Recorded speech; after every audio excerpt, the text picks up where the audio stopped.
जैसे हर एक कार्यकर्ता, देखिए जिनको पद मिलता है उन्हीं की जिम्मेवारी नहीं है, सबकी जिम्मेवारी है। राष्ट्रीय महासचिव बनाए हैं। हाल ही में अपने पोस्ट को लेकर कंट्रोवर्सी में रहे ग्रामीण कार्य मंत्री अशोक चौधरी का संगठन में प्रमोशन हुआ है। राष्ट्रीय अध्यक्ष नीतीश कुमार के निर्देश पर उन्हें पार्टी में राष्ट्रीय महासचिव पद की जिम्मेदारी दी गई। अभी वो नीतीश कैबिनेट में मंत्री हैं।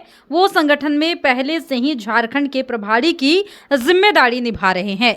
इस मसले को लेकर मीडिया ने अशोक चौधरी से सवाल पूछा कि क्या ये आगामी विधानसभा चुनाव के मद्देनजर किया गया है।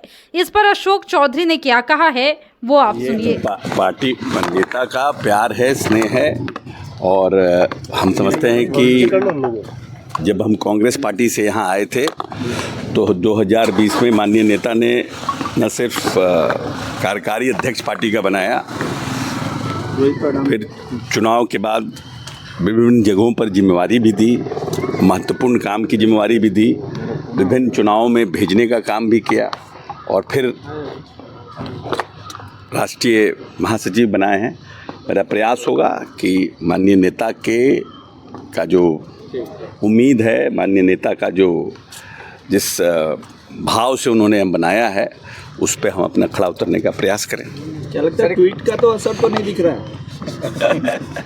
तो बड़ी पॉलिटिक्स में ये सब छोटी छोटी चीज़ों को ध्यान नहीं दिया जाता। सर, आने वाला विधानसभा चुनाव में निश्चित तौर से पहले आपको जिम्मेदारी मिली है, तो लग रहा है कि बहुत बड़ी जिम्मेदारी दी है नीतीश कुमार ने आपको। नहीं, जैसे हर एक कार्यकर्ता, देखिए जिनको पद मिलता है उन्हीं की जिम्मेवारी नहीं है, सबकी जिम्मेवारी है। लेकिन जिस तरह से कुछ लोग ऐसा परसेप्शन बनाने का प्रयास कर रहे थे, एक्चुअली में पॉलिटिक्स में टाइमिंग इज़ वेरी इंपॉर्टेंट। और मैंने माननीय नेता से पद मांगा नहीं था, उन्होंने खुद दिया है। संजय झा जी, हमारे राष्ट्रीय कार्यकारी अध्यक्ष, ने बताया हमको कल कि नीतीश जी का फ़ोन आया था आपके लिए। सो हम लोग कल और आज उन्होंने फ़ोन करके बधाई दी, तो ये भी नहीं बताया कि क्या कर रहे हैं, नहीं कर रहे हैं। लेकिन राष्ट्रीय महासचिव का आज निकला तो निश्चित रूप से हमारे लिए भावुक पल है कि राजनीति में 2 बार हमें बड़ा कष्ट हुआ था। एक कष्ट हुआ था जब हमने कांग्रेस पार्टी छोड़ा था। राजनीतिक रूप से बहुत भावुक हुए थे, इसलिए कि हमने जान प्राण लगा के कांग्रेस को खड़ा करने का प्रयास किया था प्रदेश में। और वहाँ पर अगर कोई आदमी आपको प्रताड़ित करने लगे, ये कह करके कि लांछना लगाने लगे, तो फिर हम असहज हो गए। फिर हम नीतीश जी ने बुलाया और हम चले आए।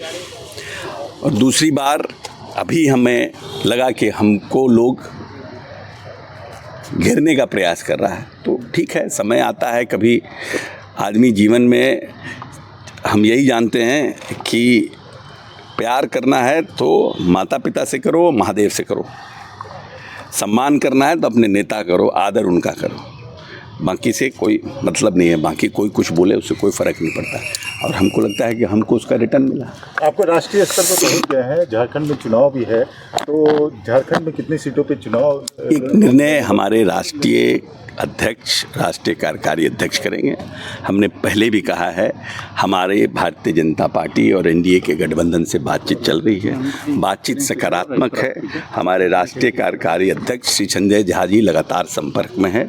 कुछ फ्रूटफुल होगा और हम आशान्वित हैं कि पार्टी के लिए कुछ अच्छा होगा, और जब होगा हम उसकी खबर मीडिया के माध्यम से सब लोग को देंगे। चौधरी जी, जिस प्रकार से इंडिया अलायंस यहाँ पर नैरेटिव बना रहा है कि आरक्षण का मुद्दा, जाति गणना का मुद्दा, अब बिजली मीटर का मुद्दा लेकर के चल रहे हैं, जातीय गणना में है कि क्या देखिए नेरेटिव लड़ने का मुद्दा नहीं बचा? देखिए, नहीं है, सही में मुद्दा नहीं है उनके पास कोई मुद्दा नहीं है।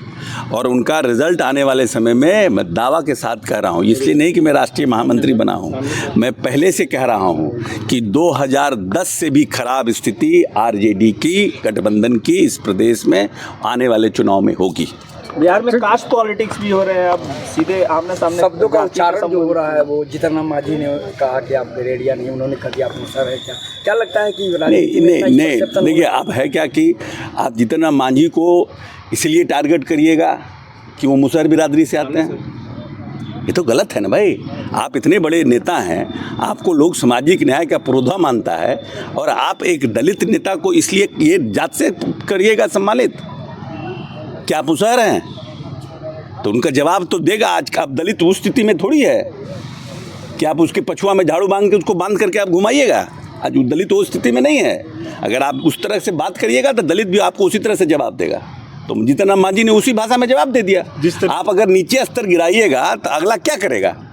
अगला आपसे आप गाली दीजिएगा तो आपको संस्कृत का दोहा थोड़ी सुनाएगा आपको। राहुल गांधी जिस प्रकार से विदेश में भाषा बोल रहे हैं, आप किस प्रकार से देखते हैं? नहीं, हम डिसएग्री करते हैं, प्रिंसिपली हम डिसएग्री करते हैं। राहुल गांधी जी का बहुत सम्मान है, लेकिन हम प्रिंसिपली डिसएग्री करते हैं। विदेशी सरजमी पर अपने देश की किसी भी ऐसी बात को कहना, और ऐसी बात से जिसमें कि कहीं ना कहीं कॉन्फ्लिक्ट हो देश में, उस तरह के किसी भी बात से कहीं भी इनकार करना चाहिए। अगर आप विदेशी सरजमी पर हैं, हमारे घर के अंदर किसी का भी डिस्प्यूट हो, भाई से डिस्प्यूट हो, माँ से डिस्प्यूट हो, बाप से डिस्प्यूट हो, लेकिन पड़ोसी को ये नहीं मनकारी होना चाहिए कि हमारे घर में डिस्प्यूट है। और विदेशी सरजमी पर राहुल गांधी को अटल बिहारी वाजपेयी जी का यूएनओ में भाषण सुनना चाहिए। जब यूएनओ में नेता विपक्ष के रूप में यूएनओ में भारत का प्रतिनिधित्व करने के लिए अटल बिहारी वाजपेयी गए थे, किन शब्दों का प्रयोग किया था, किन लहजों का प्रयोग किया था, उनका बॉडी लैंग्वेज क्या था, ये आने वाली पीढ़ी को सीखना चाहिए। ठीक, थैंक यू। अभिषेक भैया, हेलो।